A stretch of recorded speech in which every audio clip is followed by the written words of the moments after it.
पाकिस्तान का भारत के fast flag operation पर इंकशाफ। DGISPR और डिप्टी प्राइम मिनिस्टर की अहम प्रेस कॉन्फ्रेंस। नाज़रीन, गुज़िश्ता रोज पाकिस्तान के डिप्टी प्राइम मिनिस्टर मोहम्मद इसहाक डार और DGISPR लेफ्टिनेंट जनरल अहमद शरीफ चौधरी ने एक अहम प्रेस कॉन्फ्रेंस में पहलगाम हमले के पीछे छुपे हक़ाइक़ दुनिया के सामने रखे। इस प्रेस कॉन्फ्रेंस में कई अहम सवाल पूछे गए जिनका अभी तक भारत जवाब नहीं दे सका। पहला सवाल ये था कि FIR का फौरन इंदराज कैसे मुमकिन हुआ।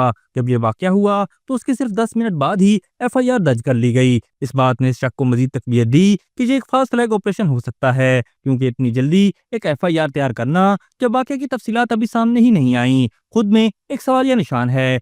At 305, exactly at 305 on the social media, a handle which is closely affiliated with their agencies put the blame on Pakistan. It says Pakistan attacked Pahalgam through its proxies. Then the electronic media also comes into play. At 3:30, the electronic media is also saying that it's the Pakistan that is being done. दूसरा सवाल ये था कि ये हमला Pakistani border से 250 kilometre दूर कैसे मुमकिन था।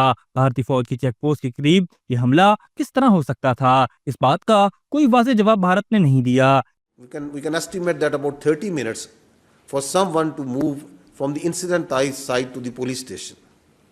So if the incident as per the FIR was from 13:50 and it is 14:20 hours, so how it was humanly possible that within 10 minutes the police was there, evaluated the situation, went back and registered the FIR. DGISPR ने इस मौके पर बहुत जोर देते हुए ये भी कहा कि दहशतगर्दों का कोई मजहब नहीं होता। ये जो मजहब की बुनियाद पर तफरीक पैदा करने की कोशिश की जा रही है, इसे पूरी दुनिया के सामने नाकाम बना दिया जाएगा।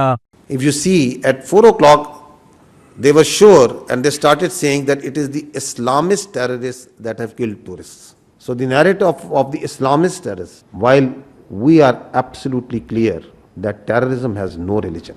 There are no Islamic terrorists, there are no Christian terrorists, and there are also no even Hindu terrorists, because terrorists have no religion. नाज़रीन, इस हमले की वीडियोस में ये वाज़ेह था कि किसी खास मजहब को निशाना नहीं बनाया जा रहा था और सबको यकसा तौर पर फायरिंग का निशाना बनाया गया। प्रेस कॉन्फ्रेंस में एक अहम सवाल ये भी उठाया गया कि क्या भारत पाकिस्तान के साथ जंग चाहता है। क्या ये फास्ट फ्लैग ऑपरेशन इसलिए मनसूबाबंदी के तहत किया गया कि पाकिस्तान के साथ कशीदगी पैदा की जाए, और फिर जिस तरह भारत ने इंडस वाटर ट्रीटी को सस्पेंड करने की बात की, पाकिस्तान ने इसको एक एक्ट ऑफ वॉर समझा। पाकिस्तान के मुताबिक हमारा पानी रोकना बिल्कुल काबिल कबूल नहीं है और इस पर आलमी बरादरी को भारत के खिलाफ एक्शन लेना चाहिए। पाकिस्तान ने वाज़ेह किया कि इंडस वाटर ट्रीटी आलमी सतह पर वर्ल्ड बैंक की जानिब से कराए गए एग्रीमेंट के तहत था, जिसे भारत ने यकतरफा तौर पर तोड़ने की कोशिश की। इससे साफ जाहिर होता है कि भारत अपनी बैनुल-अक़वामी जिम्मेदारियों को तस्लीम नहीं कर रहा और सिर्फ ताकत की जुबान समझने वाला मुल्क बन चुका है। इस तनाजुर में माहिरीन ने 2019 के वाक़े का जिक्र किया और कहा कि जब पाकिस्तान ने भारत का जंगी त्यारा गिराया था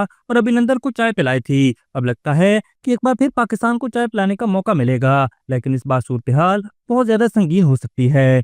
अभी तक के लिए सिर्फ इतना ही। मजीद दिलचस्प और ताज़ा तरीन खबरों से आगाह रहने के लिए हमारे चैनल इस्लामाबाद इंसाइडर को सब्सक्राइब करना मत भूलिए, और अगर हमारी ये वीडियो आपको अच्छी लगी है तो इसे लाइक कर दें और अपनी कीमती राय का इजहार नीचे दिए गए कमेंट सेक्शन में जरूर करें।